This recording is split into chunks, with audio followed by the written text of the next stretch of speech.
আজকে আমরা শঙ্খ ঘোষের লেখা অসাধারণ একটি কবিতা আয় আরও বেঁধে বেঁধে থাকির গভীরে যাব। এই কবিতাটা এমন একটা সময়ের কথা বলে যখন সংকট, হারানোর যন্ত্রণা আর একসাথে থাকার প্রয়োজনটা খুব বেশি করে অনুভূত হয়। চলুন এই শক্তিশালী কবিতাটার প্রতিটা স্তর একটু একটু করে খুলে দেখা যাক। কবিতাটা শুরুই হচ্ছে এমন একটা ছবি দিয়ে যা আমাদের একেবারে নাড়িয়ে দেয়।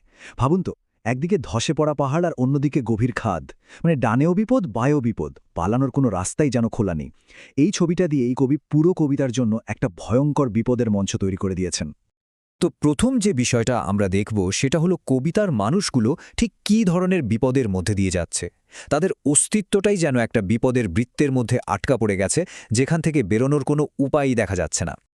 মানে বিপদ শুধু ডানে বায়ে আটকে নেই, বিপদটা আসছে ওপর থেকেও। মাথার ওপরে ঘুরছে বোমারু বিমান, যা আসলে যুদ্ধের প্রতীক। কনস্ট্যান্ট একটা আক্রমণের ভয়, অর্থাৎ কোনো দিকই নিরাপদ নয়। এক মুহূর্তের জন্য যেন শান্তি নেই।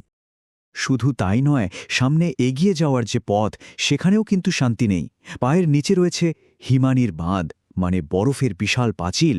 এটা আসলে প্রতীকী। এর মানে হলো সামনে এগোনোর পথটাও ভীষণ কঠিন, ভীষণ পিচ্ছিল, সবকিছু যেন জমে গেছে, থমকে গেছে। এই যে চারদিক থেকে ঘিরে থাকা বিপদ, এই অসহায় অবস্থা থেকেই কিন্তু একটা প্রশ্ন উঠে আসে, তাই না? যখন সব রাস্তা বন্ধ, তখন তো মনে হবেই, আমাদের কি তাহলে এগোনোর কোনো পথই খোলা নেই? এতক্ষণ তো আমরা বাইরের বিপদের কথা বললাম, এবার একটু ভেতরের ক্ষতগুলোর দিকে তাকানো যাক। এই সংকটের কারণে মানুষটি কি হারাচ্ছে, সে ব্যক্তিগত ট্র্যাজেডির কথায় আসা যাক। একটা মানুষের জীবনের সবচেয়ে জরুরি জিনিসগুলোর একটা হলো তার আশ্রয়, তার বাড়ি। কিন্তু এখানে সেই মৌলিক আশ্রয়টুকুও আর নেই। যুদ্ধ বা কোনো একটা বড় বিপর্যয় সব কেড়ে নিয়েছে। মাথার উপরে ছাদটাই উড়ে গেছে। আর এবার আমরা আসছি কবিতার সম্ভবত সবচেয়ে মর্মান্তিক এবং হৃদয়বিদারক একটা ছবিতে। এই একটা লাইন যেন ভবিষ্যতের সব সম্ভাবনাকে এক মুহূর্তে শেষ করে দেয়। ভাবুন তো, নিষ্পাপ শিশুদের মৃতদেহ ছড়িয়ে ছিটিয়ে আছে। এর চেয়ে বড় ট্র্যাজেডি আর কি হতে পারে? নিজেদের সন্তানদের এই অবস্থা দেখে বেঁচে থাকা মানুষগুলোর মনের অবস্থাটা কি হতে পারে? তাদের মনেও তো ভয় ঢুকে যায়। তাদের মনেও এই প্রশ্নটা জাগে, আমাদের শেষটাও কি এভাবেই হবে? এই সব ব্যক্তিগত ক্ষতির পর কবি আমাদের আরও বড়, আরও গভীর একটা সামাজিক ক্ষতের দিকে দিয়ে যান। আর সেটা হলো সাধারণ মানুষের অস্তিত্বকেই ইতিহাস থেকে মুছে ফেলার চেষ্টা। কবিতাটা এখানে একটা বিশাল প্রশ্ন ছুড়ে দেয়। এই যে আমরা ইতিহাস বলি, সেটা আসলে কার ইতিহাস? এটা কি সবার কথা বলে, নাকি এটা আসলে ক্ষমতাবানদের লেখা একটা গল্প, যেখানে সাধারণ মানুষের লড়াই, তাদের কষ্ট, সবকিছুকে ইচ্ছে করে এড়িয়ে যাওয়া হয়? এ ব্যাপারটা দেখুন, এখানে কি দারুণভাবে দেখানো হয়েছে।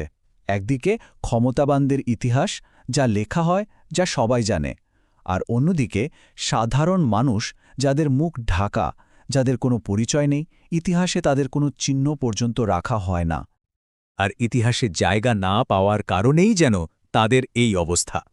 আমরা ভিখারি 12 মাস, এই লাইনটা যেন সেই বঞ্চনারই একটা চিৎকার। ইতিহাস তাদের কোনোদিন স্বীকৃতি দেয়নি, তাই তারা চিরকাল ধরে যেন একরকম ভিখারি হয়েই রয়ে গেছে। এত হতাশা, এত ধ্বংসের ছবি আঁকার পর কবিতাটা কিন্তু আমাদের অন্ধকারে ফেলে রাখে না, বরং একটা পথের দিকে ইশারা করে, একমাত্র যে পথটা হয়তো এখনও খোলা আছে। এই যে মানুষগুলো, তারা এতটাই একা হয়ে পড়েছে, তাদের মনে হচ্ছে যেন গোটা পৃথিবীটাই মরে গেছে। কারণ তাদের নিজেদের চেনা পৃথিবীটা তো প্রায় ধ্বংসই হয়ে গেছে। বাইরের জগতের সাথে তাদের কোনো যোগাযোগ নেই। কিন্তু এই গভীর অন্ধকারের মধ্যেই একটা ছোট্ট আলোর রেখা দেখা যায়। সবকিছু শেষ, কিন্তু তবু তো কজন আছি বাকি।